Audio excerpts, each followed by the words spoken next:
ஆண்டவராக இயேசு கிறிஸ்துவின் நாமத்தில் என் அன்பின் வாழ்த்துக்கள். இந்த காலை வேளையில் நம்முடைய தியானத்திற்காக நாம் தெரிந்து கொள்கிற வேத வசனம் 1 கொரிந்தியரின் புஸ்தகம் 6ஆம் அதிகாரம் 1ஆம் வசனம். உங்களில் ஒருவனுக்கு வேறொருவனோடே வழக்குண்டானால் வழக்காடும்படி அவன் பரிசுத்தவான்களிடத்தில் போக துணியாமல் அநீதிக்காரரிடத்தில் போக துணிகிறதென்ன? பவுலடியார் கொரிந்து சபையை பார்த்து ஒரு கேள்வி கேட்கிறார். கொரிந்து சபையே, உங்களில் ஒருவனுக்கும் மற்றொருவனுக்கும் ஒரு வழக்கு உண்டானால், வழக்கு வியாஜிதம் ஏதாவது உண்டானால், நீங்கள் பரிசுத்தவான்களிடத்தில் போகாமல் அநீதியான அல்லது அசுத்தமான பொல்லாத ஜனங்களிடத்தில் போகிறது என்ன? நம்முடைய தேவனாகிய கர்த்தர் நமக்காக நியாயாதிபதியாய் அவரே இருக்கிறார். அவர்தான் நம்முடைய நியாயாதிபதி. அவர்தான் நீதி செய்கிறவர். ஒரு வழக்கோ ஒரு வியாஜிதமோ ஒரு மனிதனுக்கு வருகிறது என்றால், அதை பரிசுத்தவான்களிடத்தில் கலந்து ஆலோசித்து, அவரிடத்துல போய் கலந்து ஆலோசிக்கணும். அதை விட்டுட்டு நம்ம உலக பிரகாரமான மனிதரிடத்துல போய் அதற்கு தீர்வு கேட்க போவோமேயானால், நாம் பல காரியங்களை இழக்க நேரிடும். ஒரு சமயம் ஒரு குடும்பத்தில் இது நடந்தது. அந்த குடும்பத்தில் ரட்சிக்கப்பட்ட பிள்ளைகள் குறைவு. அதாவது அது ஒரு பெரிய குடும்பம். தகப்பன், அவருக்கு 4 ஆண் பிள்ளைகள், 4 பெண் பிள்ளைகள். இப்படி அவருக்கு குழந்தைகள் அதிகம். அப்போ அந்த வீட்டில் ரட்சிக்கப்பட்ட மருமகள்மார்கள், ரட்சிக்கப்பட்ட மகன்கள், 2 மகன்கள் ரட்சிக்கப்பட்டிருக்கிறார்கள். அதே போல் மகள்களில் ஒரு மகள் ரட்சிக்கப்பட்டிருக்கிறார். மற்றவங்கெல்லாம் பேர் கிறிஸ்தவர்களாகி இருக்கிறார்கள். அப்போ அந்த குடும்பத்தில் ஒரு வழக்கு. இந்த வழக்கு வந்த பொழுது அந்த வழக்கினுடைய உண்மைத்தன்மை தெரியாமலேயே அந்த மருமகள் ஒரு குடும்பத்தில் உள்ள கடைசி மருமகள். ஆமாம், அப்போதைக்கு அவள் தான் கடைசி மருமகள். அதற்கு பின்பு ஒரு மருமகள், அதுக்கு பின்பு ரொம்ப வருஷம் கழிச்சு வந்தாள். இந்த 3ஆம் மருமகளுக்கு ஒரு அநீதி இழைக்கப்பட்டதாக ஒரு பிராது எழும்பினது. அந்த அநீதி செய்தது மாமனார், அவங்க இவங்கன்னு சொல்லி ஒரு 5, 6 பேர் மேலே அந்த கேஸ் போடப்பட்டது. அப்பொழுது அவர்களை அரெஸ்ட் பண்ணி கொண்டு போய் வைத்து விட்டார்கள். 14 நாள் ரிமாண்டு. ரொம்ப சீரியஸான கேஸ். அப்போ அந்த கேஸ் போட்டாச்சு. அவங்க குடும்பத்தில், அதாவது அந்த ஃபேமிலியில் ஒருவர் பிரான்ஸில் இருக்கக்கூடிய அரசாங்கத்தில் ஒரு முக்கிய அம்பாசிடராக இருக்கிறார். அவர் உடனே அவருடைய அந்த செல்வாக்கை பயன்படுத்தி அவங்க ஃப்ரெஞ்ச் கான்சுலேட் என்று சொல்கிற அவர்கள் மூலமாக அந்த கேஸ் என்னன்னு பாருங்கள். ஏன்னா அவங்க ரொம்ப ரொம்ப நேர்த்தியாக அந்த கேஸை பார்ப்பாங்க. உடனே இவங்கெல்லாம் எங்கள் சிட்டிசன்ஸ், எங்கள் சிட்டிசன்ஸ் மேலே நீங்கள் கேஸ் போட்டிருக்கீங்க, ஆனாலும் இந்திய சட்டத்திட்டத்தின்படி நீங்கள் நடவடிக்கை எடுக்கிறீங்க. இப்போ நாங்கள் எங்களுடைய சட்டத்தின்படியும் எங்களுடைய பிரஜைகளுக்கு நாங்கள் நடவடிக்கை எடுக்கிறோம் என்று அவர்கள் உள்ளே வந்தபோது தான் அது பொய் கேஸ், புனைக்கப்பட்ட கேஸ் என்பதை அவர்கள் உடனே கண்டுபிடித்து விட்டார்கள். ஒரே நாளில் கண்டுபிடித்து அத்தனை பேரையும் விடுவித்து அவர்களை ஒரு இடத்தில் தங்க வைத்து விட்டார். இப்ப அந்த கேஸ்ல பாதிக்கப்பட்ட அத்தனை பேரும் வெளியில கூட வருவதற்கு அச்சம், பேசுவதற்கு அச்சம், மற்றவர்களுடைய முகத்தை பார்ப்பதற்கு அச்சம். ஏன்னா, அவங்க பேர்ல அவ்வளவு கேவலமான ஒரு கேஸ் கொடுத்திருந்தார்கள். அவங்க என்ன செய்தாங்கன்னா, என்னுடைய நண்பர் அவருடைய அந்த கடைசி மகன் வந்து என்னுடைய நண்பர். அவர்கிட்ட சொல்லி, இதுக்கு என்ன தீர்வு பண்ணலாம்? அப்போ அவர் சொன்னாரு, "என் ஃப்ரெண்ட கூப்பிடுறேன். அவன் வந்து என்ன சொல்றானோ, அதன்படி நாம செய்து கொள்ளலாம்." அப்போ உடனே எனக்கு வந்து அவர் ஃபோன் பண்ணி, "நீ உடனே வீட்டுக்கு வா." போனேன், இந்த பிரச்சனைகள சொன்னான். நான் சொன்னேன், "பத்திரிகைலாம் வந்திருக்குல்ல?" ஆமா. சில பத்திரிகைல வந்திருக்கு. அப்ப அந்த பத்திரிகை எத்தனை கிடைக்குதோ அத வாங்கிட்டு வாங்கன்னு சொன்னேன். அது ஒரு 10 பத்திரிகை கிடைச்சது. வாங்கி வந்தாங்க. நான் சொன்னேன், "இதுல எந்த உண்மையும் இல்லை என்பது எனக்கும் தெரியும், மற்றவர்களுக்கும் தெரியும். அப்ப நாம ஆண்டவர்ட்ட தெரியப்படுத்துவோம். எல்லா புத்திக்கும் மேலான தேவ சமாதானம் நம்முடைய இருதயங்களை நிரப்பும்." அப்ப நாங்க அந்த பத்திரிகையினுடைய செய்தியை பிரித்து வைத்து ஜெபித்தோம். நல்லா ஜெபம் பண்ணோம். நல்லா ஆவியானவர் அங்க பலத்த கிரியைகளை செய்தார். அவர்கள் எங்களோடு கூட சேர்ந்து அவர்களும் உண்மையாய் கண்ணீரோடு ஜெபித்தார்கள். ஆண்டவர் ஒரு அற்புதம் செய்தார். அந்த கேஸு போட்டு வாதாடினதான அந்த வக்கீல், அந்த மருமகள் 3வது மருமகள் தான் அதுல துணிகரமான காரியத்தை செய்தது. அப்ப அந்த அந்த மருமகளுடைய காரியத்தை ஆ அந்த கேஸை எடுத்த போலீஸ் இன்ஸ்பெக்டர் தோண்ட ஆரம்பித்தார். மருமகள் எப்படிப்பட்டவள் என்று. அப்பொழுது கண்டுபிடித்தார்கள், அவள் சரியான ஆள் இல்லை என்பதை அவர் கண்டுபிடித்து விட்டார். கண்டுபிடித்து பல தீமைகள் அந்த மருமகளுக்கு நேரிட ஆரம்பித்தது. பாதுகாப்பற்ற சூழல்ல அந்த அம்மா வந்து நின்றுச்சு. அதற்கு முன்பு அந்த கேஸ் ஒன்றுமில்லாமல் போனது. இந்த குடும்பத்தார் விடுதலை ஆனார்கள். அதற்கப்புறம் இவங்களுடைய நார்மல் வேலையில அவங்க ஈடுபட்டு காரியங்களை நடப்பித்தார்கள். அதற்கு பின்பு அந்த குடும்பத்தாரோடு ஒரு நல்ல உறவு ஆண்டவர் ஏற்பட கர்த்தர் உதவி செய்தார். அவர்களை கிறிஸ்துவுக்குள் நடத்துவதற்கு ஆண்டவர் அதிகமான கிருபை தந்தார். ஏன் இதை சொல்லுகிறேன் என்றால், ஒரு வழக்கோ ஒரு வியாஜிதமோ வரும்பொழுது, ஒரு மனிதனுக்கும் மற்றொரு மனிதனுக்கும் வரும்பொழுது, அதை பரிசுத்தவான்களிடத்துல கொண்டு வாருங்கள் என்று பவுலடியார் சொல்லுகிறதற்கு காரணம், அங்கே அவர்கள் ஜெபிப்பார்கள். They will pray for that particular problem. அந்த கேஸுக்காக, அந்த காரியத்திற்காக அவர்கள் ஜெபிப்பார்கள்.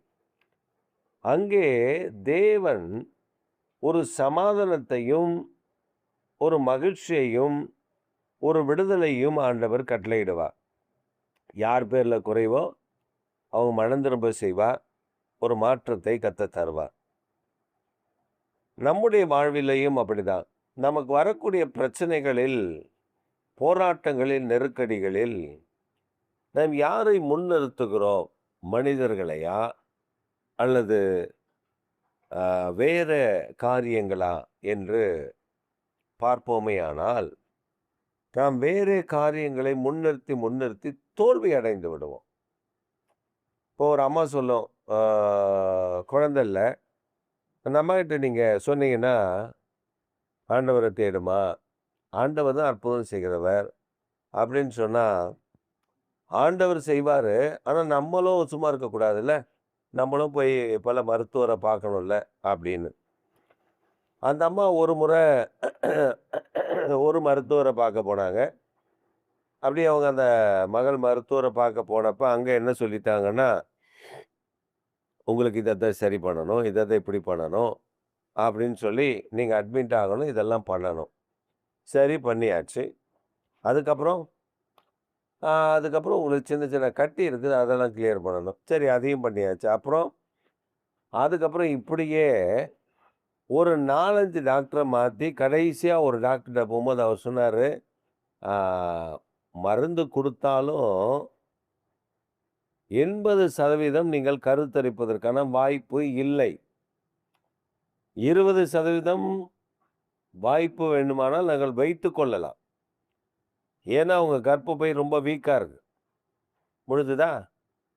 அப்ப தேவனாகிய கர்த்தரை சார்ந்து கொண்டு, அவர் எனக்கு ஆசீர்வதிப்பார் என்ற நம்பிக்கையோடு காத்திருந்தா, நிச்சயம் ஆண்டவர் நிறைவேற்ற போதுமான கர்த்தர். அப்ப அத நம்ம காத்திருக்காமல், நம்முடைய பிரச்சனை, நம்முடைய காரியம் இவைகளை இந்த டாக்டர், அந்த டாக்டர், அந்த டாக்டர், அந்த டாக்டர், அந்த டாக்டர், அந்த டாக்டர் பரம வைத்தியரை விட்டுவிட்டோம். அதனால தான் பவுல் சொல்றாரு, உங்கள் பிரச்சனைகள், உங்கள் போராட்டங்கள், உங்களுக்கு இருக்கிற அந்த வழக்குகள் இவைகளை பரிசுத்தவான்களிடத்தில் கொண்டு போங்க. பரிசுத்தவான்கள் அதற்காக ஜெபிப்பார்கள். எல்லா பரிசுத்தவான்களையும் நான் சொல்லவில்லை. எல்லாரையும் நான் பரிசுத்தவான் என்றும் சொல்லவில்லை. அந்த பரிசுத்தவான்களை கவனித்து பார்த்து போக வேண்டும். சாட்சியுள்ள வாழ்க்கை வாழ்கிறவர்களிடத்துல போய் இந்த காரியத்தை சொல்லி அவர்களிடத்துல சொன்னால் அவர்கள் அதற்காக ஜெபிப்பார்கள். ஒரு விடுதலையை கர்த்தர் தருவார். ஒரு பெரிய விடுதலையை கர்த்தர் தருவார். நாம யார்கிட்ட போறோம்? மனிதரிடத்துல போறோம். மனிதர்கள் என்ன செய்வார்கள்? நம்முடைய பணங்கள், நம்முடைய காரியங்கள் எல்லாத்தையும் உருவிட்டு நம்ம நடுத்தரல நிறுத்துறது தான் அவருடைய வேலை. சொத்துக்களை இழப்போம். ஆசீர்வாதங்களை இழப்போம். மனிதரிடத்துல போனா இதுதான். ஆனா தேவ பிள்ளைகள், தேவனுடைய சமூகத்தில் நாம் போய் நிற்போமே ஆனால் கர்த்தர் ஒரு ஆச்சரியமான காரியங்களை செய்ய உண்மை உள்ளவர். இதனால தான் மோசேயினுடைய காலத்திலிருந்து மோசே ஜனங்களுக்கு வழக்கு விசாரிக்கிற அந்த காரியத்திலிருந்து எல்லாவற்றையும் நீங்க கவனத்தோடு பார்ப்பீர்களேயானால், ஆண்டவருடைய ஒத்தாசை அங்கே வெளிப்பட்டது. இந்த காலை வேளையில நம்முடைய பிரச்சனையை நாம் தேவனிடத்துல கொண்டு வர வேண்டும். நம்முடைய பிரச்சனை, நம்முடைய காரியங்களை தேவனுக்கு தெரியப்படுத்தணும். எல்லாவற்றையும் தேவனுக்கு ஸ்தோத்திரத்தோடு கூட உங்கள் வேண்டுதலையும், விண்ணப்பத்தையும் அவருக்கு தெரியப்படுத்தணும். இப்ப நாம என்ன பண்றோம்? அவருக்கு தெரியப்படுத்துறோமா? இல்லைன்னா தெரியப்படுத்தல. ஊர்ல அவங்ககிட்ட தெரியப்படுத்துறோம், இவங்ககிட்ட தெரியப்படுத்துறோம். ஒரு சின்ன பிரச்சனை வரட்டுமே. புருஷனுக்கு மனைவிக்கும் ஒரு சின்ன கசப்பு. அது 4 செவுத்துக்குள்ள அப்பவே தீர்ந்து போயிரும். அத எடுத்துட்டு போய் அந்த பொண்ணு அவங்க அம்மாகிட்ட சொல்ல. இந்த பையன் அவங்க அம்மாகிட்ட சொல்ல. உடனே அவங்க என் பொண்ண இப்படி கொடுமைப்படுத்துறீங்கன்னு அவங்க பஞ்சாயத்துக்கு வர. இவங்க ஒரு பஞ்சாயத்துக்கு வர. அப்புறம் நாங்க கேஸ் போடுவோம். இவங்க கேஸ் போட, நாங்களும் கேஸ் போடுவோம். அவங்க கேஸ் போட. இதுதான். அந்த குடும்பம் என்ன ஆகும்? சின்ன பின்னமாயி நடுத்தருக்கு வந்துரும். ஆனா, அந்த மாரி குடும்பங்கள், அப்படி பாதிக்கப்படுகிற குடும்பங்கள் நான் பார்த்துருக்கேன். அது ஒருவேளை அந்த 2 பேரும் பிரிஞ்சிருவாங்களோ, அந்த குடும்பத்தில அவ்வளோ பிரச்சனை நடக்கும். ஆனா, ஞானம் உள்ள பெற்றோர் சிலர் இருக்காங்க. சிலர் ஞானமா இருக்காங்க. சிலர் தான் ஞானமற்று இருப்பாங்க. சிலர் இருக்காங்க. என்னன்னா, உபவாசம் பண்ணி ஜெபம் பண்ணுவாங்க. மகனுடைய வாழ்க்கைக்காக உபவாசித்து ஜெபிப்பார்கள். அவங்க ஜெபித்த பின்பு நீங்க பார்த்தீங்கன்னா, அந்த குடும்பம் சமாதானத்தினால கட்டப்பட்டு, சந்தோஷத்தினால கட்டப்பட்டு, அந்த குடும்பம் வளர்ந்து பெருகிறதை காண்பீர்கள். நான் நெறைய காரியம் சொல்லிக்கொண்டே வரலாம். நெறைய சொல்லலாம். ஏன்னா, அவ்வளவு காரியங்கள் ஊழியத்தில நான் அனுபவித்திருக்கிறேன். அந்த மனிதர்களை கர்த்தர் எப்படி வழிநடத்துகிறார் என்பதை நான் கண்டறிந்திருக்கிறேன். அதனால இந்த காலை வேளையில வழக்குகளை தேவனுடைய பிள்ளைகளிடத்துல கொண்டு வரணும். தேவனுடைய மனிதரிடத்துல பரிசுத்தவான்களிடத்துல கொண்டு வரணும். அப்ப நீங்க கொண்டு வந்து பாருங்க, அந்த குடும்பத்துல சமாதானம் தழைக்கும். சமாதானம் வந்துரும். சந்தோஷம் வந்துரும். நிம்மதி வந்துரும். அமைதி வந்துரும். குளறுபடிகள் மாறும். நான் சொல்லிக்கொண்டே போகலாம். நெறைய விஷயங்கள். புருஷன், மனைவி 2 பேரு. அவங்களுக்கு 2 குழந்தைங்க. அந்த குழந்தைங்க நல்லா வளர்ந்திருந்தாங்க. வளர்ந்திருந்தாங்க மீன்ஸ் அப்பதான் அவங்க பள்ளி படிப்புல 5வது, ஒரு பிள்ளை 6வது படிக்கிறாங்க. அவங்க 2 பேருமே நல்ல உயர்ந்த வேலை அந்த எஸ்டேட்ல. அவங்க 2 பேருக்குள்ள கருத்து வேறுபாடு யாரால வந்துச்சுன்னா, சொந்தக்காரனால வந்துச்சு. இவங்க சொந்தக்காரங்களாலும், அவங்க சொந்தக்காரங்களாலும் அது பெரிய குழப்பம் வந்துருச்சு. அதுல முதல்ல அந்த 2 பேரும் பிரிந்து போக வேண்டும் என்று எண்ணி, அவங்க தீர்மானித்து டைவர்ஸ்க்கு அப்ளை பண்ணும்போது, அந்த ஊர்ல ஒரு சட்டம் இருக்கிறது. அவர்கள் முதலாவது அந்த கவுன்சிலிங் என்று ஒன்று வைத்திருப்பார்கள். அந்த எஸ்டேட்ல உள்ள கவுன்சிலிங்க்கு போக வேண்டும். அப்ப அந்த எஸ்டேட்ல உள்ள கவுன்சிலிங்க்கு போனார்கள். அங்கேயும் முடியவில்லை. அதற்கப்புறம் அதில ஹையர் அத்தாரிட்டி இருப்பாங்க. அவங்ககிட்ட போனாங்க. அங்கேயும் முடியல. அப்ப பிரிந்து போவதை தவிர வேற வழி இல்ல என்று முடிவாகிவிட்டது. 2 குடும்பமும் பார்க்குற இடமெல்லாம் அடிதடி தான் நடக்கும். வெட்டுக்குத்து தான் நடக்கும். அந்த மாரி ஒரு சூழல். அப்ப என்னிடத்துல ஆ அந்த காலகட்டத்தில எனக்கு திருமணம்லாம் ஆகல. அப்போ ஊழியத்தில ஆண்டவர் பயன்படுத்தி வருகிறார். அப்ப என்கிட்ட சொன்னாங்க, "இந்த குடும்பத்துக்கு ஒரு ஆலோசனை சொல்லி ஜெபிக்கணும். அந்த குடும்பம் பிரிந்து போவது, அந்த பிள்ளைகளுடைய எதிர்காலத்துக்கு நல்லதில்ல. நாங்க எவ்வளோ ட்ரை பண்ணிட்டோம். முடியல. நீங்க வேணா வாங்க. வர்றீங்களா?" அப்படின்னு சொல்லி கேட்டாங்க. நான் சொன்னேன், "தாராளமாய் வருகிறேன். ஆனா என் வார்த்தைக்கு அவங்க கீழ்ப்படியணும். இது ஒரு கண்டிஷன் தான். மற்றபடி வேற ஒண்ணும் இல்லன்னேன்." சரி வாங்க பார்க்கலான்னு சொல்லி நாங்க போயிருக்கோம். நாங்க உள்ள போறோம். அந்த அம்மா உள்ள இருக்காங்க. அந்த ஐயா வெளியில இருக்கார். வேற யார் வீட்லயோ எங்கேயோ தங்கியிருக்காரு. அவர வர சொல்ட்டாங்க. அவரும் வராரு. இந்த அம்மாவுடைய சொந்தக்காரங்க 2 பேர் வாசல்லயே உட்காந்துருக்கான். அவரு அவங்க பார்த்தோனே எகிறறாரு. சொன்ன இவன்லாம் வேணாம் நீ உட்கார வச்சுட்டு, ஆ அதான் பிரிஞ்சு போறது தான் நல்லது அப்படின்னு கத்திட்டே வந்தார். நான் 2 பேரையும் பார்த்தேன். முகத்த பார்த்தேன். உட்காருங்க அமைதியா உட்காருங்கன்னேன். அப்ப என்ன இப்படி பார்த்தாங்க. ஊழியக்காரர்ன்னு சொன்னாங்க. அங்க இருக்கிறவங்க. அப்ப அமைதியா உட்காந்துட்டாரு. ஊழியக்காரங்கன்னு சொன்ன உடனே அமைதியா உட்காந்துட்டாரு. அப்ப நான் சொன்னேன், "உங்க பிரச்சனை என்னன்னு நான் பேச போறதில்ல. உங்க பிரச்சனைக்கு நான் தீர்வையும் காண போறதில்ல. ஆனா ஒண்ணு, உங்கள இணைச்சது யாரு? கர்த்தர். இப்ப நீங்க பிரிந்து போறீங்க. அப்படித்தானே?" அப்படின்னேன். "ஆமாமா, ஆமா. இவளோட சேர்ந்து வாழ முடியும்." உடனே அந்த அம்மா. நான் சொன்னேன், "நான் கேட்கறதுக்கு மட்டும் பதில் சொல்லு. இப்ப பிரிஞ்சு போறீங்க 2 பேரும் அப்படித்தானே?" "ஆமா." இந்த பிள்ளைகளோட எதிர்காலம் அதெல்லாம் வந்து உங்களுக்கு தேவையில்ல. அந்த பிள்ளை நல்லா இருந்தானே, நாசமா போனா உங்களுக்கு என்ன? அது ஒண்ணும் பிரச்சனை இல்ல. நீங்க பெத்தீங்க. ஆ அதோடைய வாழ்க்கை வீணா போறத பத்தி உங்களுக்கு என்ன கவலை? சரி அத விடுங்க. நீங்க எப்படி இணைஞ்சீங்க? தேவ சமூகத்தில் உங்களை கரம் பிடித்து தேவனாகிய கர்த்தருடைய சமூகத்தில் உங்களை ஒப்புக்கொடுத்து இணைத்தார்கள். அப்படித்தானே? அப்படின்னு கேட்டேன். ஆமா. இப்ப நீங்க பிரியும்போது அவர்ட்ட சொல்லிட்டு தானே பிரியணும். அப்படி என்ன பார்த்தாங்க. உண்மையா இல்லையா? அவர்ட்ட சொல்லணும்ல. போய் மனுஷங்கிட்ட, அவங்ககிட்ட, இவங்ககிட்டலாம் சொல்லிட்டு வர்றீங்களே, தப்பு தானே? அப்ப நீங்க உங்கள இணைத்து வச்சவரிடத்துல சொல்லணும்ல.